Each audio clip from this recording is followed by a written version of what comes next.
And then I get this random message on Instagram from a guy that claims to be a producer at the BBC. Okay.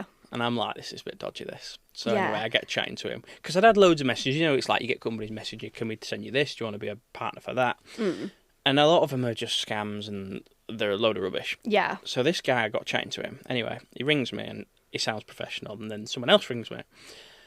And he says, we've got this show, blah, blah, blah. Would you be interested? We want you on the new series. So I'm thinking, you want me? What do you want me for? Anyway, it's called Eating With My Ex. Yeah. So I'm like, right, yeah, okay. But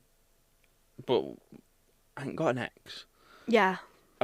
Not anyone appropriate anyway. So this is really bad. And this is an exclusive, by the way. Oh, I'm excited to hear this.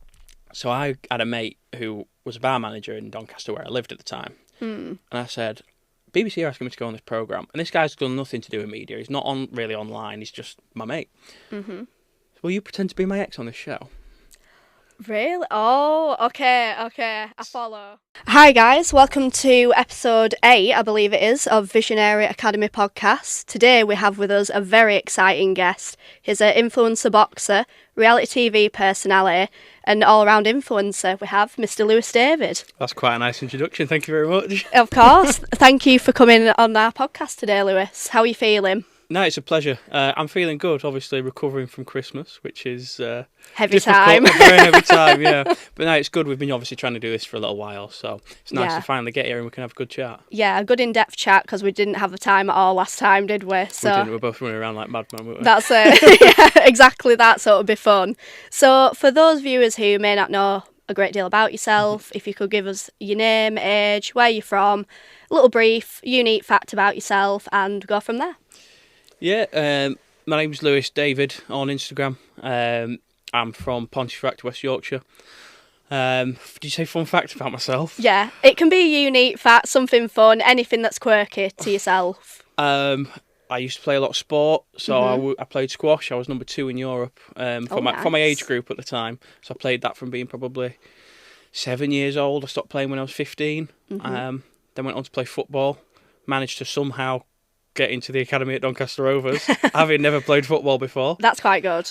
That's very impressive, actually. I don't know, complete fluke. I don't know how I managed that because I only lasted like half a season, and then they're like, I don't think you're quite right for this.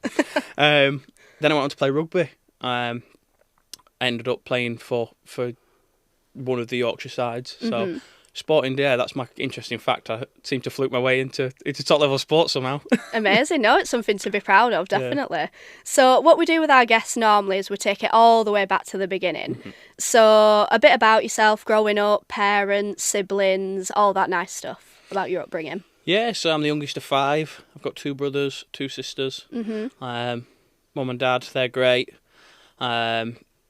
Still living at home with them. They're looking after me, so I can do all these. Me too. Yeah, so I can do all these mental things that I do. Yeah, I mean, growing up was great. Obviously, I played, like I said, with the sport and stuff. So I was constantly, every weekend, I was going away to competitions. Especially with the squash, I played a lot over Europe. So school was getting quite mad, really, because I used to leave on a Wednesday afternoon, go away to Italy or France or Switzerland for the weekend, come home Sunday night, back to school on Monday. So they weren't a fan of that, really. No. And do you have any siblings? Yeah, so like I said, I'm the youngest of 5, 2 brothers, 2 sisters. They're all a lot older than me. Yeah, close or? Fairly. I mean, when I was younger, I mean, now, my oldest sister, she lives down near London. Yeah. My brother, he's down in Southampton, my oldest brother. So they're all kind of all over. My brother Tommy lives in Manchester. So everyone's kind of spread out the country. We do talk and stuff, we get together. Yeah.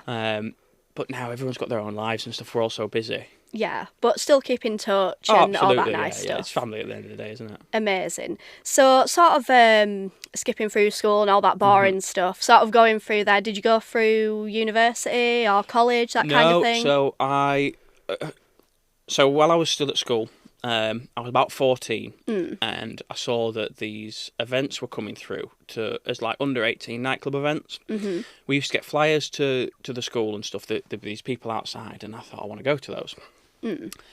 So these were at the Loft in Escape. I don't know if you ever remember that. It used to be a nightclub upstairs. A great venue. I absolutely loved it. I'm so sad it's not there anymore. And I went to these events a couple of times. And obviously, as I like to do, I kind of got my way in to see who the promoters were and who was running it, because I kind of looked up to these guys. They were DJs and stuff like that, and I thought I really want to do this. So I pestered them, and it was a guy called Christian Alexander. He DJ'd with Tom Zanetti, and he gave me a chance and said, okay, be a promoter for us. So my job then was to go to school, get all my mates to sign up, and I'd have a list of people. They went to the door and said, I'm on Lewis's guest list, and I'd get, I think it was like 50p or £1 per person. But I bet you felt so good in that moment. I loved it, because all my mates were like, oh, you're so cool, you're working with Tom Zanetti. Obviously at the time, obviously now he's huge, but he was a big name in Leeds and surrounding areas. Yeah. And how old were you at this time? I was like 14. Very young. Might have even been younger, but I was very young. And I did that for quite a long time. It was every school holidays. I'd get the flyers sent to my house. I'd get VIP tickets and I'd like raffle them off. Yeah. And then we get to go to the events. So I got to meet Tinchy Strider. I got to meet all the Geordie Shore cast, Joey Essex. They were massive at the time. At the time, like 2014, they were huge. So all my friends then would be like, oh, you're like, this is really cool. You're sat in a VIP area with Joey Essex, and I'm 14. I bet your friends wanted like VIP access, VIP treatment, all that. I was the first one they'd be messaging like, oh, can I have this? Can you get me in? Obviously, like it is now with people with events. Yeah. So I carried on doing that for a little while, and then I wanted to DJ. So I pestered Christy, and I was like, I want to DJ. And he ran some courses then. So he taught me and a few others to DJ, and he was giving people spots upstairs in like the second room. And I managed to somehow, I think one of the DJs was late or there was an issue. I managed to get myself in the main room. Nice. And it was the night that Tinchy Strider was playing. Wow. So I DJ'd at 14 before Tinchy Strider in the main room. And there's a flyer, I'll put it on my Instagram, and the headline is Tinchy Strider, Tom Zanetti, Ryan James, and then me. Just underneath. Yeah. Like, just little me. Yeah. And it's great because I love that, because whenever some people chat to me about my stories and stuff, and they're like, that can't be true. And I'm like, no, I've got the flyer to prove it. And what was going through your mind in that moment? I bet it was like an in shock kind of moment. It's completely like starstruck, because I really respected Tom and what he'd done. And obviously Tinchy Strider is such a huge name back then. I mean, he's coming back a little bit now. Yeah. But he was like number one and really up there, wasn't he? So to work with all those names and stuff at such a young age. Yeah, at such a young age. Every time I'm in my my school holidays, it's like every term. Yeah. There's a different thing to do. So that was school fantastic. Straight into that. Yeah. Amazing. And when you were at school, did you ever have dreams that you'd be doing something like this after you left? I always wanted to do something in the media, music, something like that. Was that sort of your long-term goal, something you wanted to work towards when you're old enough, obviously? Yeah, it was just always a kind of grind from day one, really. So I set up Instagram at the earliest opportunity when I was like 14, because I saw what everybody else was. I saw because it wasn't huge then, but I saw what these older guys were doing in terms of promoting events on Instagram, and it was becoming a thing. I thought, well, I need to get on this and make one, and that's how I've managed to build my following, which is doing okay. Yeah. Because I've built it up over such a long time. It's over 10 years now. Yeah. Of being on there constantly, and probably doing a lot of people's head in, but in the face. Yeah, well, that's it. Can't escape you. That's it. But they're the ones that you're not really interested in, are they? And then that kind of spiraled, really. So it got to a point where I was like, I think I was 15, 16. These events had run for a few years, and suddenly the nightclub shut down, the Loft. Yeah. They tried to move it to Wakefield. Didn't really work, because I think they'd caught a bit of a catchment area. Yeah. And they stopped running these events because Tom obviously had Insomnia at Mission and all those big events that were probably bringing in a lot more money. Yeah, and Sleeping is Cheating with that one as well. So I remember that back in the day. Yeah, so Sleeping is Cheating was the company that ran all the events. So they stopped running these under-18s events, and then me and my pals were like, we're going to do this. Yeah. So there was a place called the Glass Room downstairs in Escape. Oh, I remember that. That's shut down as well now, unfortunately. All the nice bars have shut down. I know, because when we were going out, because we're a similar age, aren't we? When we went out, there were Prism. I think Prism's still there. Yeah. There were Mission. Mission's gone That's as well, gone. COVID, yeah. That was probably one of my favourite clubs as well. It. I've spent, obviously we'll get to that, but I worked with Mission quite a lot following this. So we found this venue. We set this under-18s event up. We called Yeah. it Dispatch Events. I don't know why, but we did like Halloween specials. I was quite good friends with Jack Walton, who he was on X Factor. Yes, I remember him. We got him on as like a special guest. So that because he was on X Factor at that time, that brought in loads of people. Yeah. And we absolutely packed it out every week, every month, whenever we did it. And then we went to Wakefield to a place called Odyssey. I've heard of Odyssey, yeah. Odyssey was like, they were quite a struggling club. So we got a really good deal. It was like, we took all the door takings, they took the bar, which probably didn't make very much. And we filled that. And I don't know how we did it, but we filled it constantly. And what were the marketing back then? Because it were a lot harder to market and promote back then. The marketing was funny because obviously it was physical flyers, taking them to schools, giving them to kids. The old school way. Yeah. But then it was a time when you could start a Facebook event and there was a invite all button. Yes, I remember that. No, obviously because of spamming people, I think they've taken it off now.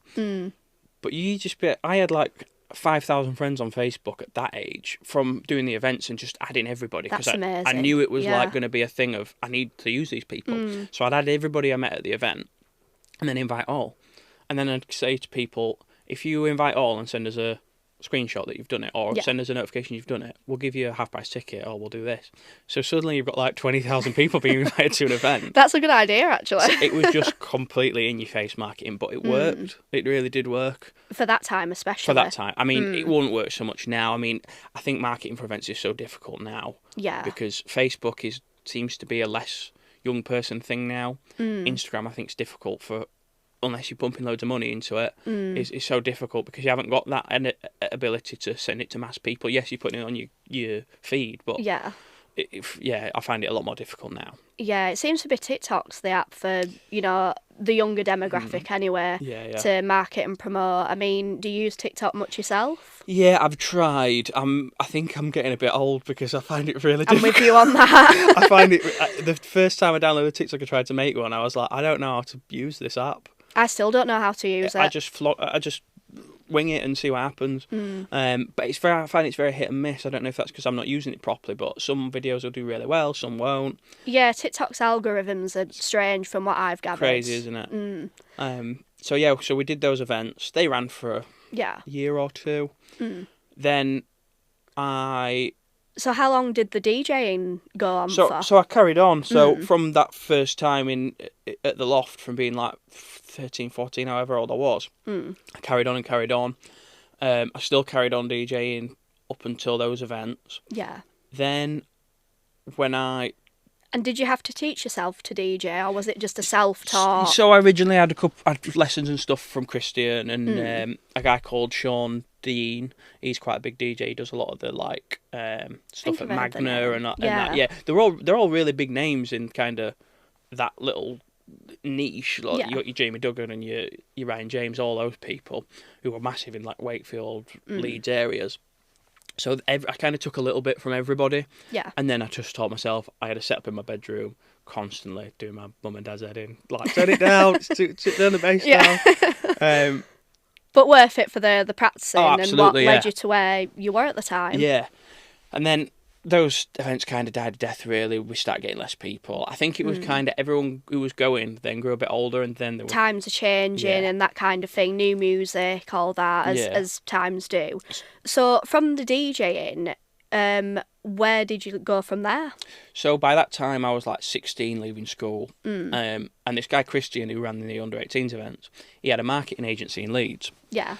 And I wanted an apprenticeship. I didn't want to go to college. So I said to him, will you take on an apprentice? Obviously, he was like, yeah. So 16, I'm getting the train into Central Leeds, going to an office, feeling like I'm so cool because I'm like, I'm a social media marketing manager. Yeah. So I did my apprenticeship in social media and digital marketing, which was great, obviously, really linked to what I was wanting to do. Yeah, and comes in handy for these days, especially. Absolutely. So then with him, it was working with his brands and then events and stuff like that. We'd go into Leeds, work with Sleeping is Cheating. Really, I loved it because I was in the industry I wanted to be. Then there was an issue with the business that he got bought out, and so my apprenticeship came to an end, and I went to work for Tom Zanetti in Leeds for Sleeping is Cheating, promoting at Mission. So right back to where I started at the promoting, But now I'm at Mission, which is where I wanted to be. Yeah. That was, to me, was like And that was Mecca. the hottest club at Yeah. the time in Leeds. Oh, absolutely. I think I went there like every single Saturday without fail. So that was 2017. So that was Mission at its absolute height. Tom Zanetti's there every weekend. Ryan James. The lineup is amazing. You've got queues of like 200 people trying to get in. Yeah. And there's me. He gets to walk straight to the front through the thing. Straight through the crowd, Yeah. straight in there. And I'm like, how is this? And I was 17. I wasn't even old enough to go in. And I lied and I was like, yeah, I'm 18. Yeah. No and one did you drink at that no one time, really- or was oh, it just? absolutely. Yeah, I mean, I was gonna say. For legal purposes, I'm going to shut down now. Yeah, we got to be honest, Lewis. Yeah, no, it was great. So I was flying in Leeds. I was getting people in. I was getting contacts that I knew of people that like to go out, saying, "Oh, do you want this VIP table?" Blah blah blah. Yeah. So that was fantastic. Then we hit a bit of a crossroad of I go on a holiday, a lad's holiday, to Zanetti. Now this holiday should have lasted 7 days. I came home 3 months later. Wow. Yeah. How did you manage to keep out there? Were you just working? Were you running the clubs out there? Yeah, so obviously me getting starry-eyed like I do with anything I like, I've gone on this holiday with my mates, which started off horrendously anyway because we got to the airport and I had actually put my passport through the washer by accident the night before, so it was water damaged.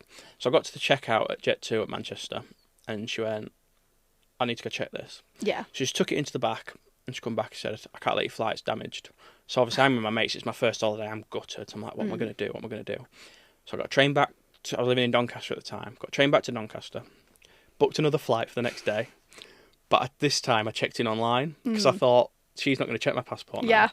So I checked in online, I went straight through, got through to the where you get on the airplane, and she went, oh, it's a bit damaged, that. I went, oh no, it's fine. I says, they've already checked it through there. Yeah. She let me through and I was like, phew, I've got there. So I turned up a day late anyway. So now I've got 6 days left on holiday. So we had the holiday, and the final day, I started getting pally with this promoter lad. He was great fun. There were these couple of girls there. You know what they're like when they're abroad. Yeah. Everyone's having a good time. And they were like, do you want a job? And I said, Just on the spot. this is my last day. I'm meant to be getting a taxi back to the airport in 2 hours. And I said, yeah, go on then. Yeah, without hesitation, Yeah. just sure, So, give it a go. and then I went, wait, where? And he went, oh, this bar called Excite. Oh, it's probably still on the strip. Now, this was like the most dingiest bar. It was €10, wristband, free drinks all night. Like the worst place ever. Not somewhere you'd recommend normally. No, absolutely No. not. So then I went to my mates and I was like, oh, by the way, lads, I ain't coming back. And I'm like, oh, what am I going to tell my mum? Bear in mind, because I'm 17. Yeah. So I rang my mum and said, hi, mum, just a quick one. I'm not coming back. I've got a job. And she went, all right, as long as you're happy. Yeah.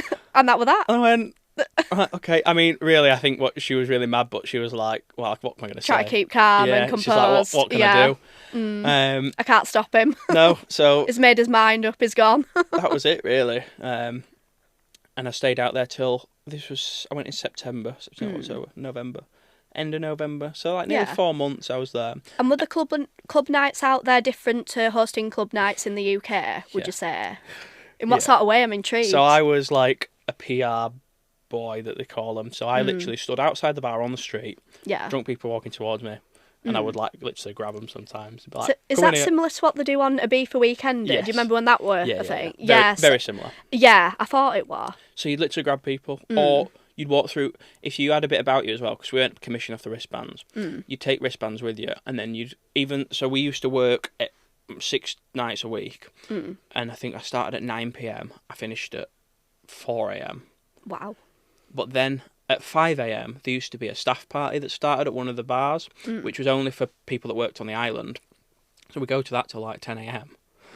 But then if you wanted to sell any more wristbands, you'd have to get up at like lunchtime, go to all the people having their breakfast and stuff and be like, come here tonight, €10, get you in. And you'd sell all the wristbands through that. So then you had a bit less work to do on the evening. But I mean, the pay was like €30 a night. So not the greatest. I had to pay €70 a week for my accommodation. Yeah, I was going to say, I bet you paid more than what you were So we all lived in earning. this little apartment that had no hot water. We were like living on top of each other. It was on the beach. It was all right, but there was like loads of people packed in. The people that were working for Jet2, TUI and stuff like that. And was you enjoying it at the time? Oh, I loved it. I absolutely loved it. Towards the end, I didn't like it. Yeah. And I got to the point where I'd like spent, because you weren't getting paid very much, you kind of spent everything you got. So you never had any money. So then it got to the point when I wanted to come home, and I was like, Mum, can you book me a flight? I need to get home, I'm done. Honestly, she booked me a flight, and that was it. I was back then. And then I was like, well, what do I do now? And then Did you work abroad in any other countries? No. Doing club nights? No, that was me done. It was enough. So that was a very, like, dabbled in it, worked for you. No, I loved it, but it's like 4 months of continuous drinking, not sleeping, didn't see the sun. I came back with less of a tan than what I went with. Yeah. Because I just was in the night all the time. Well, all that drinking, it'll take its toll on the body eventually, won't it? Even and you'll at feel 17, it was like horrendous, yeah. So then I think I had a month off, and then my birthday's in December, so I turned 18 then. Yeah.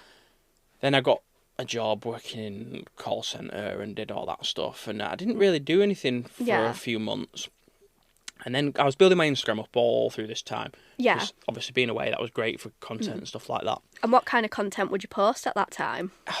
Or was it quite mixed? Everything, yeah. If I went on a nice night out, if I've got something nice on to wear, a beach, something so like that. fashion, influence, so partying, that kind of scene. Yeah, so like now my page is very much fashion, travel, influencer type stuff. Yeah. I know people normally have a specific. I'm quite broad in like I like my nice clothes, I like holidays, I like cars, so I'll post about anything like that really.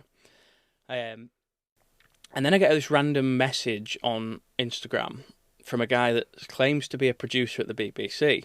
Okay. And I'm like, this is a bit dodgy, this. So anyway, I get chatting to him. Because I'd had loads of messages. You know, it's like you get companies messaging you, can we send you this? Do you want to be a partner for that? And a lot of them are just scams and they're a load of rubbish. Yeah. So this guy, I got chatting to him. Anyway, he rings me and he sounds professional. And then someone else rings me. And he says, we've got this show, blah, blah, blah. Would you be interested? We want you on the new series. So I'm thinking, you want me? What do you want me for? Anyway, it's called Eating with My Ex. Yeah. So I'm like, right, yeah, okay. But I ain't got an ex. Yeah. Oh, not anyone appropriate anyway. So this is really bad, and this is an exclusive, by the way. Oh, I'm excited to hear this. So I had a mate who was a bar manager in Doncaster where I lived at the time. And I said, BBC are asking me to go on this programme. And this guy's done nothing to do with media. He's not really online. He's just my mate. Will you pretend to be my ex on this show? Really? Oh, okay. I follow. So I follow. He was like, yeah, whatever. So then we had to devise this story. So we went with the story that we were together, I went to Zanetti, and then I told him I wasn't coming back, and I'd like shoved him off and like ghosted him. So that was the story. That was like why he was my ex. And the BBC lapped it up. They loved it. I mean, I'm probably never going to get anywhere from the BBC ever again now. No. And did they ever find that out? Found out. No, they probably knew. They're not stupid, but at the end of the day, it's reality TV, and they're about storylines, entertainment. So long as it doesn't come across as fake, and no one ever knew. I still have people now that watch it and go, is that your ex? I'm like, yeah, and it's so believable. I need to watch this. I think it's still on the iPlayer somewhere. Yeah, I need to watch all your shows that we'll delve into a little bit later. So that was like crazy because I'd never done TV before. I'd done like little bits of video and did a documentary with Tom Zanetti and stuff like that. But nothing on that scale. Nothing on that scale. Yeah. And what was going through your mind while you were filming for this show? Oh, I didn't know what to think. It was like just a whirlwind. Because they were ringing me and they'd say, right, okay, we're bringing the production lorry up. And I was like, you've got a lorry? Where do you want to film? Because they let me choose. So that's good. So I chose the most expensive, nice restaurant I could find in the area. And I was like, that one. And I got there and they were like, okay, if you need anything, there's a bar tab. It's on the BBC. That's good. But half the pub was still open. But they'd put these posters everywhere that said, BBC filming, please don't record, respect our talent, or something along that line. And I'm like, well, I'm talent now. Yeah. So I bet that was a good feeling at the time. Oh, yeah, because everyone at the bar was looking at you, because I had, like, producers around me who were like, oh, yeah, come on, Lewis, this way. And everyone's just sat in the So all eyes were on you. And they're like, who's this guy? And I'm like, I'm a nobody. I'm just here. Yeah. So then, obviously, I did the typical thing of, there's a bar tab open, I'll have a gin, I'll have a wine. And the producer's like, can you just stop drinking now? Rein it in a bit. Yeah. So we filmed. That would be me, though. Oh, absolutely. I don't blame you at all. Take full advantage. Free bar tab, that's me done. So we filmed that scene all day, which was long, that eating scene, because they want you to have a little bit of food, and then they want you to stop, and then you're talking, and then it's cut. So then by the time you get to the end of your food, it's freezing cold. So there's no point then. Oh, no. So it's more about the conversation between Absolutely. you and your ex. Yeah. And because I'd see it where they bring the plates out and there'd be a question that you'd ask. Yes, that's what they did, yeah. Yeah. Is it very much like the show, or is it a little bit... It's a little bit more stop-start than that, so they might bring out a plate and then you answer it, and then they say, can you... They're very good, because I've been on shows where they very much tell you what to say, and they're guiding you exactly. Yeah. They left it... I don't know if it's because we flowed quite well, but they left it up to us, really, where I would say something, they'd say, okay, can you just try that in this way? Because it'll sound better in that way. But they weren't saying, oh, don't say that, say this, which was nice. So you had complete control. Complete control. They were really, really easy. And then we went to film the green screen section in a different area, which was crazy, because I walked into this venue and there were cameras and green screens and people running around and producers. And I'm like, what is going on? So then I went home at the end of the day and I was like, I've no idea what's just happened. Yeah. But then it was a waiting game, because obviously, as you know, stuff takes time. Yeah, production takes a long time. I mean, I think 12 to 18 months later it came out. Wow. Yeah. That is a long time, actually. So I then didn't when think it it'd take came that long. up, I've got the worst, horrendous haircut on that show. It's Really? it's like What's it shaved like? at the side, Yeah. but then it's on top. I thought it was so good at the time. I was like, this is like the trim, and then I look at it and I'm like, you look bald. But that's the fashion evolving. That's you it. know? And so it's that was good just for a the year time. At the time, it was great, but then a year Yeah. later when it's come out, it's like gone. Because it's like almost a year behind, and you know, it's not the same fashion. You know, you've developed that way. Yeah. And how did you feel when it first aired? Oh, With the I loved nerves, adrenaline No, going. I loved it. I was telling everybody. I was putting it all over. In fact, it's all over my Instagram. I've got a little one of the story things that's got. I call it media. So anything that I've done, is in there. So because as soon as it came out, there were articles coming out. There was an article in Yorkshire Life magazine. There was one in The Guardian. Quite major magazines, and I had magazines ringing me up. I had papers ringing me up, wanting to interview you. And then I had the BBC Radio ring me. Oh, can you come on BBC Radio Sheffield drive time, 5 p.m. prime time?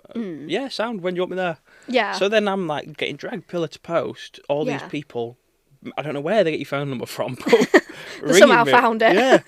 Like, can you do this? Can you do that? Can we send you this? Can we send you this? All this stuff. And so then I've got companies sending me clothes and hats and whatever. And had you ever experienced anything like that in the past? No. That was new. Yeah, absolutely. From start to finish. I'd had a little bit of like these small clothing brands wanting to send you stuff on Instagram, but nothing major. Like I had Volvic. Volvic sent me like Volvic. Yeah, the water company. Yeah, I thought it was. They were like, "Do you want some water?" I was, yeah, sound. So they sent me this huge box to the house. Mum was like, what is this? And it's got like the special edition Star Wars in that weren't even out at the time. Wow. All these different things. And then they sent me it again. So they must have had like a timer on when they knew it had been done by. And then I'd have a random box like every 3 months of bottles of water. Yeah, and like, you'd have to promote these on social media, they didn't want tag anything. them. No. And that was it. They just wanted it. They just said, you can have it. It's for you.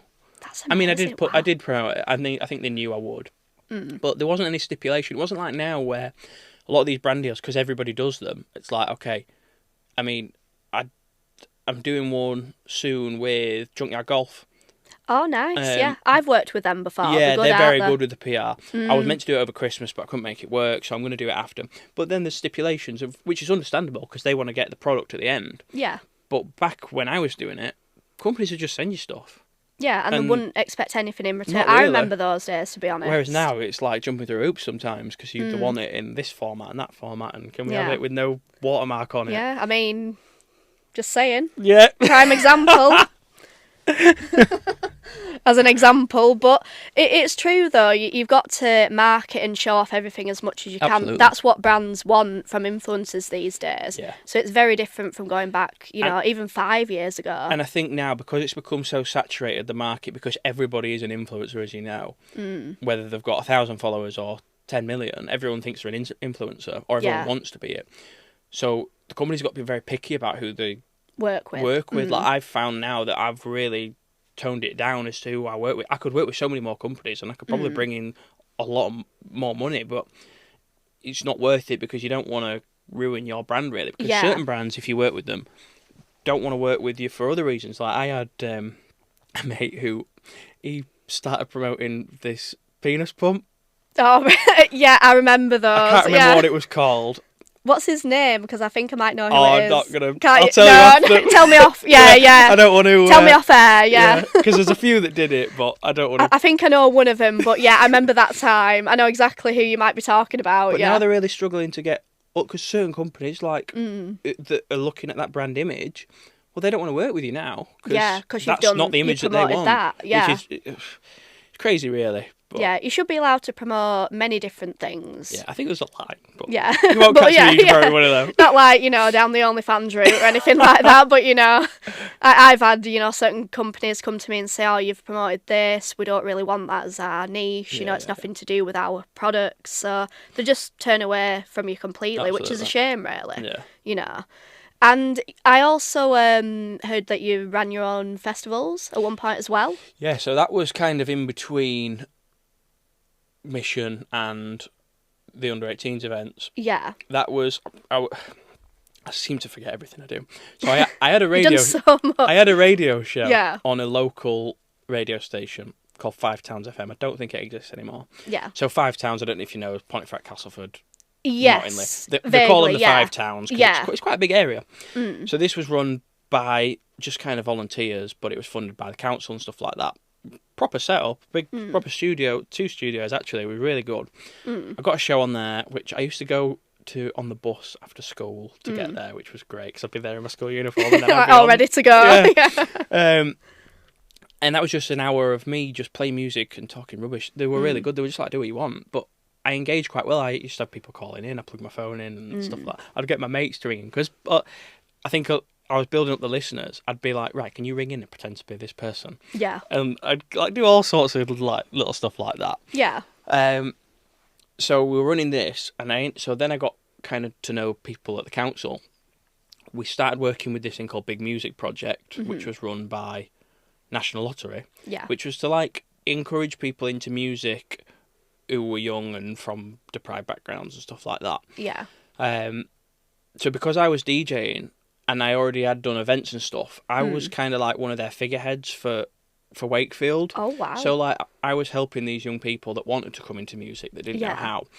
And I ended up going to London to the O2 with Big Music Project. Yeah. Meeting not Dizzy Rascal, meeting Rizzle Kicks. Rizzle Kicks, they were mega at the time. Because they were performing, but then I was on doing a Q&A. Yeah.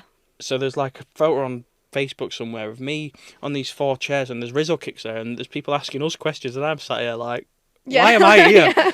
There's so many times in my life I've been sat there thinking, why am I here? Have you ever felt like you've had that in imposter syndrome? Is it? Yeah, at times. Definitely, and obviously, my mum doesn't really get it, so sometimes she'll be like, "Why are they asking you to do that?" Because to her, I'm just a son, and I'm just like. And she won't see these different avenues that you get into or maybe necessarily understand them. She doesn't really get it. She's typical mum, really. She tries to. But I think she just kind of lets me get on with it because she's used to it now. So if I, today, I said, I'm not going, I'm going on a podcast. And she's like, all right, love. Yeah. And I just love how she says, as long as you're happy, you do you. Just as long as you're happy, whatever, That's typical mum, though, isn't it? Yeah, I love that, though. It sounds like you've got a very supportive parents. Yeah, they're great. They're great. So I got knowing these people at the council. We're working with Big Music Project, National Lottery.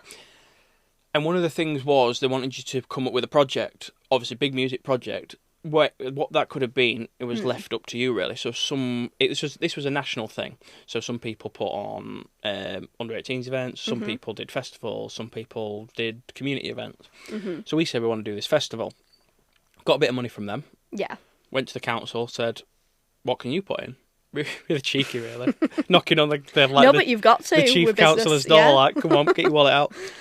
They gave us a bit of money. We didn't have much. And we used to go every other day, really. And there'd be 10 of us in this little room in the council planning what we're going to do. Right, we're going to call it Overload. And this one's 15, so we're going to call it Overload 2K15, like you used to back in the day. So that was it. We did that. We designed the flyer because we were designing flyers for the under-18s events, so we knew what we were doing. My mate Morgan at the time, he was fantastic at doing them. Yeah. Then I'd be really cheeky and I'd ring up. We needed a stage, so we're looking at staging companies. $3,000, $4,000. We ain't got that. So I'd ring up a lorry company and say, I need a stage. Can I have the back of one of your lorries? But I ain't got any money. Yeah. But it's for council. Yeah. And they go, no. And then So I finally got one that was like, yeah, no problem. Do you want two? Brilliant. and how much was this? Like, this was nothing. Didn't charge me a penny. Just free? Free, yeah. Wow. Just out. So you got to look around, don't you? Got a lot of companies that were... I think it helped that I was really young. It was for the council. It was for, like, the community. And they probably saw potential in that Absolutely. as well. I mean, it was a bit of marketing for them because they could put their banners up and stuff. I mean, I think if I'd have come now and been like, I'm running a festival, I'm going to make 25 grand, can I have it for free? They'd probably be like, no. They'd tell me where door is. Yeah, exactly. So, yeah, they really looked after us. We got a lot of people. A lot of bands played for free. A lot of DJs came for free. Nice. In fact, I don't think we paid anybody. Jack Walton performed for nothing. Yeah, I was going to say, who did you have performing? Well, obviously, I knew Jack really well, so we spoke to him. He performed. We tried to get local people there. We got local bands. We basically put out on Facebook, anyone wants to perform, give us a shout. We'll have a look at you. Yeah, but that's nice because at the time you just, help each other out. Absolutely. Whereas I feel like that's a bit of a dying thing at the moment. Yeah. Everyone wants paying, everyone wants paying up front. No one does anything for free now. Yeah. So it's kind of good that you got your foot in the door and dabbled in things like that for the time. I don't know how we made it work. I really don't know how we made it work. It was very stressful, even at but worth 15 or whatever I was. They've put the first one on in 2015. That was at Nostell Priory. Yeah. How we got that, because they are National Trust and it's so difficult to get any approval. I think it was the council had a bit of help with that. That went okay, but the issue was it was too far out for people. We were putting a community event on, but then a lot of people couldn't get there. So we did all right, a few hundred people. So anyway, the next year, we chose the Valley Gardens in Pontefract. I don't know if you know Pontefract at all. Valley Gardens is in the centre of the town, more or less. Oh, wow. So really easily accessible. Did the same thing, pestered everybody. This time we got loads of food lorries. We contacted the people that have the fairground rides. Said, look, because normally they have to pay, don't they? Yeah. I said, look, you can come for free. You take all your money, but just come just to fill the festival. Yeah. So we had food lorries, we had the sweet truck, we had all the games, the rides, we had a stage. We had all sorts of different stalls on. And then we had community people doing face painting and stuff like that. Yeah. And I think we had about 2,500 come through that for the second year in 2016. Wow. So that was a success. I mean, there's an after movie on YouTube, actually. It was great. Really good. And then we never did it again. I don't know what happened. I was going to say, did you do another? But no. So what made you not want to put the money into doing a second one and seeing if that's a hit? Well, we weren't. This was the problem, because it was all community funded. We weren't charging because it was a community event, so it was free to go. Yeah. So we didn't make any money. But it was never the goal to make money, really. Especially at that age, I was like, I just want to do this. I don't care about making money. You're just happy to say that you've tried it. Yeah. Whether it's a success or not. That's it. And it was a lot of learning curves, and I learned a lot about the industry and how to set up a festival. I mean, at such a young age. Yeah. Obviously, it's really difficult, as you know, with the events. Trying to organise everybody. You got stage builders and lighting people and security and this and that. Everything's got to run so smoothly and on time, and it's a lot. And you got to make sure everyone knows what they're doing. And a radio, like, yeah, come in this way, that way. That was literally me in September. Yeah. Oh, you're here, great. Okay, next. But it's a lot. It is a lot. Yeah. And you got to be built that way to be able to handle that stress. Yeah. But it's worth it in the end, Absolutely, it was worth it, yeah. So, delving back to reality TV, you also, just before COVID or during COVID, I can't remember, you also went on Judge Rinder, which was a very huge show. I forgot about that. No, that was a little bit further back. That was 2020. 2020, yeah, that's it. Oh, no, that was COVID. No. Was it before then? Oh, we're at 2020. I don't even know when COVID was. It's all a blur that time. It was just before. Just before COVID. Or was it released during COVID? It was released during COVID, yeah. Right. Yeah. I thought so. I forget I've done these things. No, honestly, I've done my research. I know all. But so how did that come about? Again, the thing is, the shows I've been on, the ones I've applied for, I've never got. The ones that I've got, I've never applied for. Someone's rang me or messaged me. So again, someone scouted you. Crazy. Message on Instagram. Judge Rinder ITV. Do you want to do it? And you just, yeah, without hesitation. But I had no one to go. Obviously, I didn't know anybody any money. No one owed me any money. So what was the situation? Is it like, because I've watched it for years, is it real life cases or is it set up situations? Well, most of them are real life cases. However, I think, again, it's reality TV. So it's maybe, what's the word, a bit exaggerated, I guess. Of course. I mean, I had no one to go on with, and I was trying to get people, and no one wanted to do it, because obviously Judge Rinder, it doesn't always paint you in the best light. Yeah. So who do you drag in? Your dad. So I said, Dad, I've got this show. Yeah. Judge Rinder, you've seen it, you like it. We're going on it. And he's like, no, I'm not. I said, Yeah. No. That's such a dad response, isn't it? No. I'm like, no, you are. Yeah. Anyway, I pestered him. And we came up with this idea. So I'd changed my car a few times, and I basically had a car that broke down and blah, blah, blah. So we came up with the idea that, right, okay, what we're going to tell him is that you've bought me the car, because what ITV do, and I don't know if this is public knowledge, but oh well. It's maybe an exclusive Judge again. Rinder's not a thing anymore, is it? No. So what they do is, whoever wins the case, ITV pay the money. So it's not like I lose and I have to pay my dad. Yeah. If you win the 5,000, ITV pay the 5,000 to my dad. So we came up with the story that he'd bought me the car, I'd not been able to make the payments, and I owed him $5,000. Funnily enough, it added up to the full amount. Love that. So they wanted some documents, so we had to obviously send them some. So you still have to send proof. Some proof, which, funnily enough, I was paying him for something else. So it did show a pattern of payments, which it kind of worked, really. I don't know how we got away with it. Yeah. Took us for the show, so they were really good. They sent a car to pick us up from the house, drove us to Manchester, Media City, put us up in a hotel, all free of charge, bar tab, whatever you want. Producer coming round.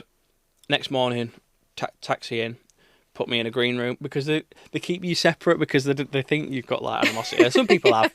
Yeah. So I was in this little green room, about as big as this, food, drinks, whatever you want. Someone coming in all the time. You all right? Do you need anything? Yeah. No, I'm all right. That was a long day. Waiting hours and hours before I got in. And then you're in the courtroom for like an hour. Okay. It's not long. Not Very long, quick. really. Because they're doing then, like 5-6 cases a day. So they're constantly churning them out. And he absolutely ripped me a new one for Judge Rinder. I need to watch this as well. I really like Rob. I think he's great. I love him. He's really changed what he's doing on the TV and stuff at the minute. I think I'd watched some Christmas programme with him over Christmas. He was fantastic. Yeah. But God, did he rip me a new one. Like, because I was playing a bit of a brat part. Like, I did it because it's so good for engagement. Like, Twitter at the time went mental. Yeah. Because everyone was like, who's this little shit? So was it all hate directed at you? Yeah, but it wasn't bad hate. It was just like engagement. So I was loving it. So I was replying to all it, because what they say is, oh, don't reply to the messages, just block them, ignore them. I'm like, absolutely I don't not. do that either. I am getting involved with this. Yeah. I have a laugh with them back and forth. Oh, absolutely. Yeah. So I was replying to all these hate comments, like, oh, whatever, like, put middle finger up. Yeah. And engagement just went mad. And then I was converting people to Instagram. It was one of the best things I've done in terms of engagement. And what was it like in terms of the first reality TV show you did? Because you did Eating with My Ex. Was it a different production altogether? Was it larger scale? Was it a different format? Yeah, it was so different because obviously Eating with My Ex was such a, like I say, it was a big production, but there was only us two being filmed with all this crew, and they travelled up and it was mobile. Yeah. This was going to a studio that was built that has got lighting fixed and you've got people running around and you've got maybe more cameras as well. Yeah, you've got a live audience, obviously, that are there, which are just members of the public. Yeah, that would freak me out. More than the cameras, a live audience. Yeah. I wouldn't even care about the cameras. It'd just be the live audience well, that can so bad, shout anything up at you at any point. It's obviously it's like a courtroom, so you're facing towards the front, they're behind you, so you don't really know they're there. But a couple of things I said, I can't remember what they were, but they gasped and they were like, like, oh my God, I can't believe you've done that. And walk me through that day. So how did it sort of go from start to finish? Was your dad nervous? Was he like, what have I got myself into? Well, my dad would never tell you he's nervous, but I think he definitely was. That day, he would never admit it. I was crapping myself. Yeah. Properly, because you're going in and you've got Judge Rinder, who you've watched on the TV for years, and he's mad with me. Yeah. Or he's pretending to be mad with me. Yeah. But yeah, and he seems quite intimidating when I watch him. Oh my God, with some people, so intimidating. He kept banging his thing like, "Bank of Mum and Dad is closed." I'd love that though. Oh, it was great. Afterwards, I just find it so funny. I wouldn't be able to keep a straight face as well. I'd just be laughing too much. That's what I was doing. He kept telling me off for laughing. I could not help it. Because he was like, "You're not taking this seriously." I'm like, I'm really sorry. To be honest, I don't think I would. I just love it. But it sounds more of a bit more of a fun kind of dynamic rather than the intense sat across your ex, you know, sort of thing. Yeah, that was intense, yeah. Yeah, so was that probably your favourite show to date at this point rather than Eating with My Ex? They're both very different. I enjoy them both. For different reasons. I like doing TV, so I enjoy it really kind of whatever it is. Yeah. I mean, there's a few opportunities I've had that I've missed. I can't really go into detail, but there's a show for MTV that I should have done. Yeah. But it was like 6 weeks away, which I couldn't make work. So there's opportunities that I haven't took, which now makes me kind of appreciate what I do take, if that makes sense, and what I do get. And maybe it just weren't meant to be because of the timing. Well, that's it. And the show really wasn't anything of large scale. Well, no, it was huge scale. This is the thing that annoys me, because it was MTV Europe, USA. So obviously the audience is massive, and I could have gone on this show, but it would have involved. What can I say? It would have involved me having no clothes on telly. Right. Okay. Got it. Got it. Yeah. I was like, once you go past that point, you've kind of made a name for yourself, and I think it's difficult to come back from. Yeah, it's the same with OnlyFans. Like, once you've exploited or exposed, whatever the word is, there's no going back. And hats off to people that do it. I mean, I've got a lot of friends that do OnlyFans and stuff like that, and they make a lot of money. But I think once you've crossed that line, a lot of people don't want to work with you. You can't undo it as well. I mean, a few people I know that sort of wanted to work with certain brands, companies are like, no, because you've got an OnlyFans account. Yeah. We just don't work with people like that, and they really like degrade them and put them down for that as well. People are losing their jobs over it. People that have got regular jobs that are trying to bring an income in are getting sacked, which I don't really agree with, but I don't, because at the end of the day, it's like any other, in my opinion, any other social media platform. It's just content. Of course it is. And it's not all the same sort of. And even people think it's like a corn website kind of thing. I think even with the explicit stuff though, it's behind a paywall. It's not like someone can stumble across it by accident. Like you have like to go kids or underage. Absolutely. Yeah. So it's not like it's affecting that business. So say I work at Tesco. Oh, well, we're scared someone's going to find it. Well, no, it's for you to find that content, you've got to go on. You have to pay, verify your account. You have to go to great lengths and efforts to find it. And I don't know if you've ever been on OnlyFans. It's not easy to find accounts. You've got to have the link. Yeah, yeah. Not that I've ever been on OnlyFans. Yeah. I'm just giving myself up there. Same.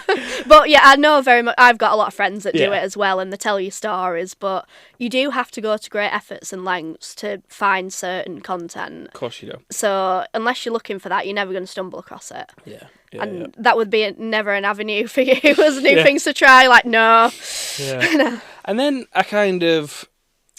Did you do anything sort of in between that time? Any new avenues? Little events, and I've done all sorts. I did a lot of going out. Yeah. Oh, don't we all? Yeah. Nothing of substance, really. Obviously, these things don't come up very often. They're kind of once, like 2018, 2020. It's every couple of years. Yeah. Then we go through to 2024. And I get talking to another producer through Instagram who works at E4. Yeah. It was the same guy that was actually working at MTV that tried to get me on, that then moved, because obviously as you know they get contracts, different things. Yeah. So then he's working for Line Pictures, who produce it. Huge company. Massive, yeah. Do you want to go on Celebs Go Dating? I'm like, do I want to go on Celebs Go Dating? Let me think about that. Yes, please. So we did all the regular thing. They do a Zoom call. They want to get to know you. Blah blah blah. That takes a couple of weeks. And is it a long process, like people say? It wasn't for me. Sure. But I think I've been lucky in that I've kind of been fast-tracked a couple of times in terms of, if you apply online, it's going to be months and months. You probably might never hear anything back. But when you're in contact with these producers, and I found once you work with one, they all kind of get to know each other and they've seen things. And they all know each other. Yeah. It's like an inner circle, isn't it? So then it was very easy. And then it was just like, here's an email, we've booked your train tickets, here's your hotel. Lovely hotel in London. So I got a train down to London, checked in, a few beers, early night. And then, because they were like, oh, you need to be at this hotel in central London for 7 a.m. So we met at a random Wetherspoons. Yeah. Which I was like, I love how it were Weatherspoons as well. I was like, surely we're not filming here. I wouldn't have thought it'd be Weatherspoons. Well, I'm suited and booted because the premise... it's TV. Well, the premise was, obviously they have different themes. This one was Masquerade Ball. Yeah. So I've got my best suit on. I've looked at myself all up well. And we're going to this bloody Weatherspoons and they've got sausage sandwiches on. So I'm like, right, well, I'll have a few of them. I'll have another beer to calm me down. Not what I expected, but here we go. Yeah. Anyway, we're in there for hours. Yeah. And then they went, oh, transport's here. So we all got on these, and we're getting to know each other, like all the cast and stuff. Yeah. Oh, do you meet the other cast then? All the cast met at, not the celebrities, but all the extras. The datees kind of thing. Whatever, whatever they want to call us. So there's a lot of Instagrammers, they all were involved in, there were no one that's like never done anything before. So I'm obviously, then I'm chatting to these people because they're good for social media, so I've got friends in Scotland that are massive on Instagram. Networking with them. We all get on the transport to the Park Lane Hotel in London, obviously. Beautiful hotel, really nice. And it's all set up, it's all cordoned off, you've got film crew everywhere. Bear in mind, this is like 9 a.m. in the morning. They talked us through a few things, took us in the green room, there was like snacks, whatever you want. Really well looked after, because don't forget, there's like 100 people that are in this cast. Yeah. Took us down to this room, which was like the ballroom, and we started filming. Filmed loads of like scenes of walking and stood at a table where they were giving out apple juice with lemonade in it first to make it look like Prosecco. They're like, the Prosecco will come out later. Yeah. So we're doing that, and then they were asking us questions, and then they kind of seemed to gravitate towards me and a few others. There were like certain people they picked out. Yeah. So they mic'd me up. And is that what they do? Do they mic you up if they're saying, a celebrity is going to come over and talk to you? Yeah, so they might do that, but what they do is they look for people that are kind of doing well on...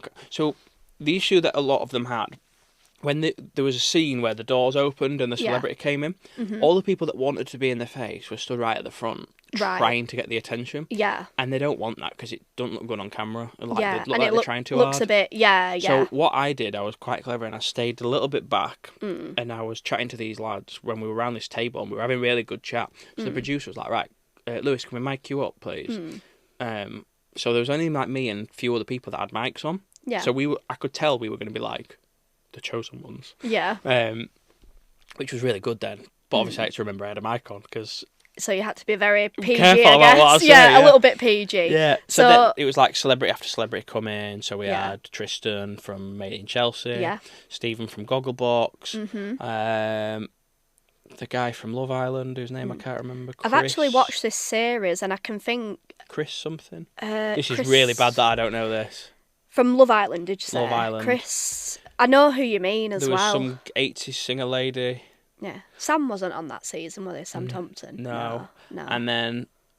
I know which season, your season as well. There was some celebrities. Yeah, there were quite a few, but But they were all great. I spoke to Tristan quite a bit from Made in Chelsea. He was lovely. Yeah, he seems like a lovely guy. Yeah, really nice guy. And then obviously I got chatting to Stephen from Gogglebox. And how was that? Was you nervous? Did you have a bit of a speech in your mind, or did you just go with the flow? It was so unexpected because obviously we didn't know the celebrity was going to be up until the point the last minute until we found out. Yeah. So I didn't know what to say. I wasn't expecting to have a conversation, and then they were like, "Oh, can you go sit there? Stephen's going to come." Well, he was talking to someone else at the bar. Yeah. And he looked at me and he went, "I want to come talk to you." And he said that. The producer was like, no, we're busy. We've got to go. And he went, no, I'm going to talk to him. Really? And he took him out, and then he was gone for ages. And then the producer was like, can you go sit there? Because Stephen wants to talk to you. And I was like, all right, okay. Anyway, we had really good chat for ages. And what did you talk about? We ended up cutting loads of it out, which is nature of TV. Yeah. We were there for like maybe 20 minutes, half an hour. Yeah. Talking about, he's got dogs on here. I've got a little Maltipoo called George, so we were talking about the dogs and stuff, and we were just chatting about being on Gogglebox, and he was asking what I do, and did he mind you asking questions about his career? It was really open. It was really good actually. I think he'd had a bit to drink. Yeah. But I had and you were quite soberish. A little bit. Yeah. On your way. Yeah. Yeah. So we had a really good chat, and it was really funny because when afterwards, when the cameras were off, he was sat on the sofa, and I was talking to him a little bit, and we were just having a chat. And where we used to come out, there was like one stairs went one way, which was for the celebrities, their green room, and our green room. Anyway, he grabbed my wrist and was like, "Come on, you're coming up here." And the security was like, "You can't go up there. Yeah. That's the celebrities." And So you have to keep them separate. And he said, "No, he's coming up here." And I'm like, "Look, I'm going to get in trouble here. You're going to end up getting me kicked off the show." And what happened in that moment then? We ended up going our separate ways back to our green room. Yeah. But I ended up getting quite good friends with Stephen. So we WhatsApp quite a little bit now. I love that. So it's great fun. So you've took away a bit of so not necessarily maybe love or a potential romantic connection, just a friendship. Oh, he's a great guy. He's a really, really nice bloke. Yeah. Because you both shared the kiss. Yeah, we but did. It was just a bit of a drunken, maybe nothing too serious or to boast about. Like, he says, "You're bloody half my age." I love his accent, it's brilliant, isn't it? But he seemed like a good time guy, and that's the sort of energy you want to be around, you know. Yeah. Whether it's a friendship, romantic. Oh, it's great fun. Yeah. And he's got a filthy mouth when he's had a drink. Yeah. and did you have much dating history, sort of prior to that? Oh, my dating history is horrendous. Can you share some of them stories, or are you like, I don't want to out them? Up and down. Yeah. Just a brief about your dating history, I guess. I'm not very good at dating because, like you've seen with the events, so I do an event for a year and then I get bored. I do DJing for a bit and then I'll go on TV. And I like to do all these different things. I'm very much like that with relationships where I fall in love really quickly and then a week later I'm like, I'm bored now. Yeah, Sorry. move on. Yeah, So which you're is very horrible. Which is really bad. No, it's not bad. I feel like I'm similar, to be honest. Yeah. Like, commitment's a huge thing, isn't it? A lot of people, because of the industry I've been in and what I've done, don't get it because obviously you don't meet a lot of people that have done stuff like we've done unless you're in that bubble. Yeah. So then I meet someone on Tinder and we go out for a date and they're like, "Oh my God, you've been on telly." And then I'm like... I've had dates before where I've been and someone's like, "Oh, you're on it with mates, tell me about that." Or so you feel like they're kind of not using you, but kind of they want to know stuff, and I don't mind. But rather than you as a person, sometimes gets a bit weird. Yeah, and it's like I just want a normal conversation with normal people. Yeah. Like you're meeting someone off the street randomly, you know. Yeah. You don't want to chat about the ins and outs of you. I was talking to someone not so long ago on Tinder, and then we got onto Instagram, and then it was like. They looked through my Instagram and then suddenly they were like, "Oh my God, you've been on telly, blah, blah, blah." I'm like, "Oh, no, not another and that's one." an instant red flag for you, like, no, kind of thing. And that sounds like I'm really up my own arse, doesn't it? But... No, but I'd be the same. I would be the same. I'd be like, "Oh, have I got no, like, personal questions or anything they want to know about me as a person, not about what I've done or my career?" Because there's more to you than that, more depth, you know. What I need is someone that's a lunatic like me.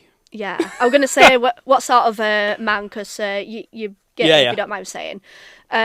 What sort of man would catch your eye? What's personality, appearance as a person? I am very easy. Like it's more personality. I need someone that can have a laugh, that doesn't take themselves too serious. Bounce off of each other. I hate someone that's too serious. Like, don't hate them. That's a bit strong word, but no, I agree. I find it very annoying when someone's too serious. Like, loosen up, have a laugh. Like, life's not that stressful. I mean, it is for some people. But my life's in general, right. it's not. You know, have fun and like with your opportunities, just say yes and see what happens. Absolutely, there's no point in being stressed. Say yes to everything. Do everything that you don't can. Be negative and say no and think, "Oh, what about this?" And I always say to people, "What's the worst that can happen?" Yeah. I said yes to getting a job in Zanetti at 17 with no experience and first time abroad on my own, and I was fine. And you took the risk, and now you've got these amazing memories. That's it. You know? And it all builds up. Everything I've done, I hope it's come across well in that every opportunity I've took has led on to something else. Yeah. And then suddenly we've got onto the boxing, and I'm really excited for that in Liverpool. It's the second one. Exactly. Hopefully it goes better than the first one. So, getting on to the influencer boxing now. Yeah. So you had your debut with us, Speed Star Academy. I'll never forget the Cedar Court Hotel. The Cedar Court Hotel. Amazing hotel, by the way. It was a good venue. I really, really enjoyed it. The build-up, the whole...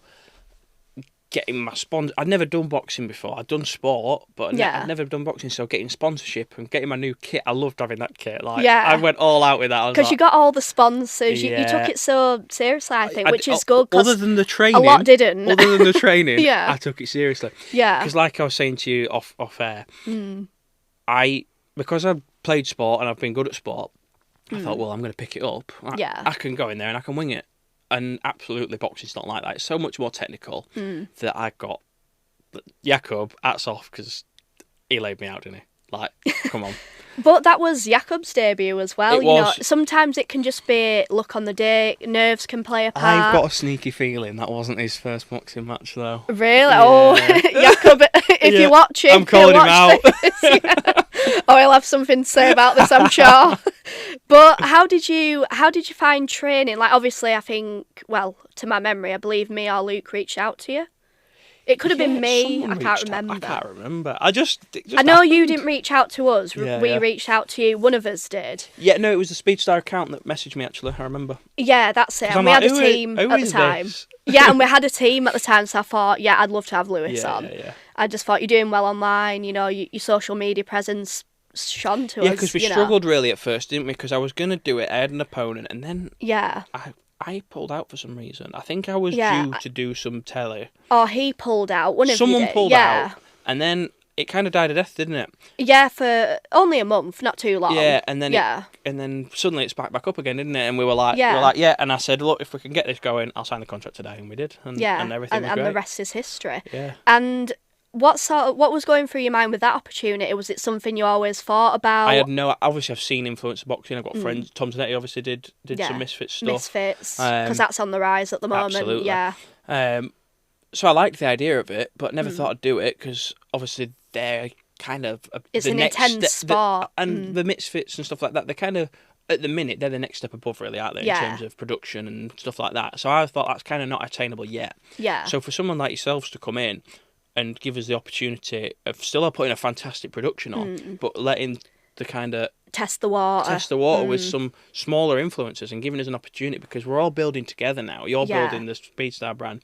We're all working with each other. You've got Marco's massive on TikTok. Yeah. Myself with the Instagram. So I'm building their Instagram. They're building my TikTok, and we're all working together. And and helping each other. Yeah, out, we've made such a community that it's great. I love it. I really, really do enjoy it. And this is the thing. We didn't want particularly huge influencers, you know, from Love Islanders to, you know, George Shore personalities, whatever because it the comes case just may about be. them then, doesn't it? Rather than everybody. And the focus is taken off of the other smaller influencers that want to build their platforms. So for the first one in particular, we wanted a bit of a mixed bag of levels, influencers, that kind of thing. You definitely got different levels with me. But the main thing was we wanted people that had never been in the ring as well, just to see what they'd be like, give them the opportunity and learn a new I'd sport. never had proper boxing hand wraps on until that day. How did it feel? Mental. Yeah, I bet you were like, what am I doing? I put them on. Did you ever think, what have I done? Oh, as soon as I stepped in the ring, in fact, as soon as I got that first left hook, and I felt my brain fall off. Yeah, because it was it were a bit of a swinger, where it was Jakob. Yeah. It really went for it, from what we could see from ringside. And the issue was as well, and this, I'm not making excuses for Jakob because he was a good fighter. I crashed my car 2 weeks before that fight, and I wrote it off. Yeah. So I was in hospital for a little bit. I was in bed for like 5 days. I couldn't walk properly, so I couldn't train. So it wasn't the fact I didn't want to train, I physically couldn't. I was still on 100ml of tramadol every 4 hours when I did the fight. But you were promoting so well. You were, from what we saw of promotion, you were running every day. I was smashing. You was, you know, sparring here and there. You were in the gym. You know, you were taking it seriously from what we could see. Before the crash, I was, and then I had that 2 week lull of not being able to do anything, and I think it deflated me a little bit, really. Yeah. And then I think the like knocked your confidence kind of thing in a sense. A little bit, yeah. And then I think the event didn't get to me, but when I got in the ring, I couldn't hear anything. I couldn't concentrate. I got in that ring. I was so up for it before. And it was tunnel vision. Absolutely. Kind of thing. And then I just went to pieces. I didn't know what I was doing. My legs couldn't work. Yeah, but it's like, was that more scary than any reality TV show you've done, or even 100%, anything 100%. at that point? I'd do reality TV all day long. Yeah, and feel comfortable and calm. I'm not going to lie, and I've said this to a few people. After that first punch, I thought, I don't like this. I don't want to do this. And how did it feel? Because, I mean, mine were a bit ago, so I've totally forgot. I mean, how did it feel for yourself personally? Well, like I say, as soon as I got going, I had that big first left hook, and I literally said to myself, I don't want to do this. Like, why am I here? You felt done. Absolutely. Yeah. And I did my best, and obviously got called TKO, which was absolutely right. I think it got called a little bit early, but I was done, really. Yeah. And then once it settled, I thought, you know what, I actually did enjoy that, even though... Looking back, I really did enjoy that, and I thought, why would you why did you doubt yourself? Like, I think that was one of my downfalls in that I doubted myself straight away. So then I'm on the back foot of, well, I'm almost a bit, not frightened, but you're a bit apprehensive. But I needed to go forward then and build on that, which is what I've done this time. Yeah. And it's not only that, it's the walkout, the build-up, that can be the most nerve-wracking thing. And obviously, if you're not used to getting punched in the face or anything, I wasn't either, it's such, your body freezes and tenses, doesn't it? Yeah. And you're just like, 1 minute you're standing up, then the next minute you're on the ground. Yeah. And not knowing what day it is really or anything. Funny because that happened with me. Bless them, they were really good, the first aid people, but I was standing up, I was alright, I was a bit wobbly, but they come on and they made me lay down, and I get they're trying to make sure I'm alright, but I'm like, no, I'm alright. And I watched the live stream back. I remember seeing you were struggling to get up. What was going through your mind in that moment? I was just a little bit dazed, obviously, because I'd not been I wasn't knocked out, it was technical knockout. So I stood up, I was a bit wobbly, and I would have been alright, but they were like, no, lay down, get your legs up. I'm like, oh, no, I'm not. I was like to the medics, get in there now, check is okay, I'm worried. On the bloody commentary, they're going, oh, Lewis David's not looking good. My mum was watching the commentary as well. My mum was watching it at home. My dad was like, she was running around the kitchen crying. Oh, bless her. So I had to ring her. I was like, I'm all right. Yeah, I'm good. It was just, I'm just going out to leave with a black eye. Yeah. And what did your parents think about you getting into the boxing? Was that... My mum hates it. I don't tell her. In fact, I haven't even told her that there's a fight in February. Yeah. Good luck with that. I know, yeah. Wait till you see it on the stream, Mum. Yeah.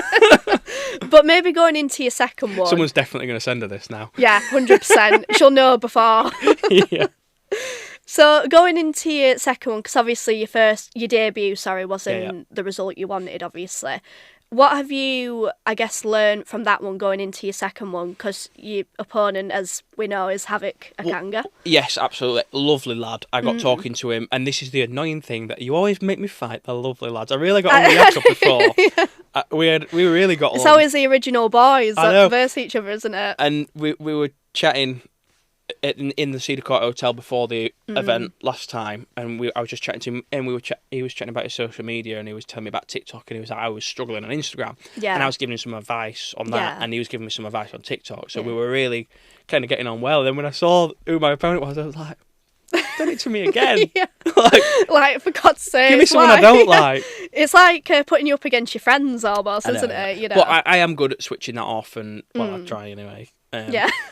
But yeah, once you're in the ring, it's different, isn't it? Like, it's just like, as I say, beast mode, isn't it? Absolutely. And everything else is just... Whatever the outcome, I mean, obviously I want to win. And I'm going to do what I did before and give it the big one. You've got to build the hype. I mean, that video edit that Jakob made of me in the press conference when I'm saying I'm going to end it in the second round, and then he puts the video of me, and I thought, that video, if that was anyone else, would be brilliant. But the fact it's me, I hate it. Yeah. But it's all part of the experience, I suppose. Of course it is. And how do you think going into the second one you'll be? What do you think the results, the verdict? I don't want to speak too soon because I haven't looked at him well enough, and I haven't gone... I was going to say, have you monitored him or No, I'm going to watch the stream back and have a look, because he was quite showboaty in that fight, which I like. Yeah. My issue is I rushed in too fast, because I'm not a boxer, and all the sports I've done, squash, rugby, football, you go in. Rugby, you're going in for a hard tackle. Yeah. Boxing, you've got to use your head a little bit and step back and take that time, which I just didn't do. I just went in. And it's all like footwork, technique, that kind of thing. And I'll be fitter for this one. My back should be all right. I'm still not 100%. I mean, I crashed my car at bloody God knows what speed. Hopefully that doesn't happen again. If that happens, I'm not throwing that into the universe by any means. I am never fighting again. It'll be like a jinx at that point, won't it? Like a curse. Yeah, Lewis crashes every time we have a match. But the good thing is with this one, it's more time to train, because we got you very last minute, I think. Yeah, and I'm looking forward to going to Liverpool. I've not been to Liverpool for a long time. Oh, me too. It's been a good... I mean, you're making it difficult for me to sell tickets, but... Making it hard for everyone. Everyone's like, oh, why Liverpool? Yeah. But it should be good. I've got a good feeling about it. I'm just holding out for Speedstar Ibiza. Yeah, that is going to happen. We've discussed this in the group chat. Or Speedstar Dubai. Yeah, that will happen. I reckon another year from now. Yeah. This time next year, you never know. We'll lock off Ocean Beach. Yeah. Ocean Beach. Yeah, like what was in the group chat. I'll give Wayne Lineker a call. Yeah, get him to get all the drinks in, for all our Speedstar fighters, I think it could happen. We'll make it happen. Definitely. So, do you think your previous opponent, Jakob, will be different to Havoc? Different fighting styles? Yeah. A bit more of a tougher? Jakob was or... very much in there very hard, and he had a lot of reach. I think Jakob's taller than He's Havoc. got quite long arms, and he was very, very strong. Really good, like, physique for boxing. Yeah. Whereas Havoc was a bit more relaxed. He was very technical, but he wasn't rushing, which is good. I think that'll suit me a little bit more because I'll have a little bit more time. Yeah. I mean, whether he switches that up because he seems to know what he's doing. He's got a proper coach. I mean, I ain't even got a proper coach. Do you think you'll get like a little camp together this time? Yeah. So I've got a lot of friends that have been involved in boxing. They've boxed for, like, British Championship, Junior Championships and stuff, so they know what they're doing. Yeah. So yeah, I am going to take it a bit more seriously this time. Don't worry, so many people didn't, so don't worry. It'll be good. The second event will be bigger and better and very exciting. You know, buy your tickets now, they're on sale, just Absolutely. saying. You know, on the website, wherever. We've got a website now, so buy the tickets where you can. And yeah, we're very much looking forward to that. We'll have to revisit and do another podcast. Yes, definitely. On that that'll be good. 100%. We'll do a roundup of the boxing. That'll be good. Definitely. So, final couple of questions, I guess, to round up the pod. What advice would you give to any man or woman of any age who wants to try influencer boxing, who wants to get into reality TV, who wants to get into hosting club nights, anything that has come from your experience in life? What advice would you give to that person? Pester everybody. Knock on every door.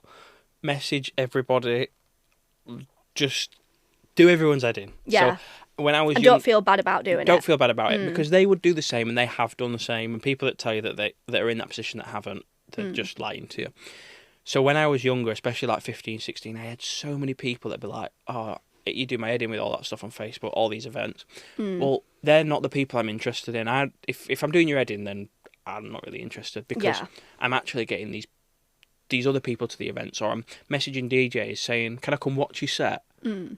Or do you need a driver? If you can drive, obviously. Yeah. So I did it a few times. A guy called Luke Tibble, big DJ. I drove him to like Rotherham, or I drove Louis Benton to Barnsley, and just watched the set. Yeah. Went and saw other, but then you get to know them. So then when I'm DJing, you got any sets for me? Oh yeah, you can do the first set, or you can do the last set, and build on that, and suddenly you'll build a little team of people that are really, really good. Yeah. I mean, they're all huge names, and you just got to pester them, put yourself out there. And you'll find your little community eventually and you've got to start at the bottom. I mean, I was promoting, which is like, don't take it away from anyone because it's a hard job is promoting, but you are the bottom of the pile. Yeah. Like, you're just the promoter. And there's so many other promoters out there as well. It's all competition. Of course there is. It's just a grind. Just got to work your ass off. Yeah. Yeah. And last question to finish off this amazing episode. What do you see 2025 looking like for you? Is there anything new you want to try, similar to the influencer boxing? Is there any goals that you've got, a sort of year plan ahead? I'm aiming to do another show.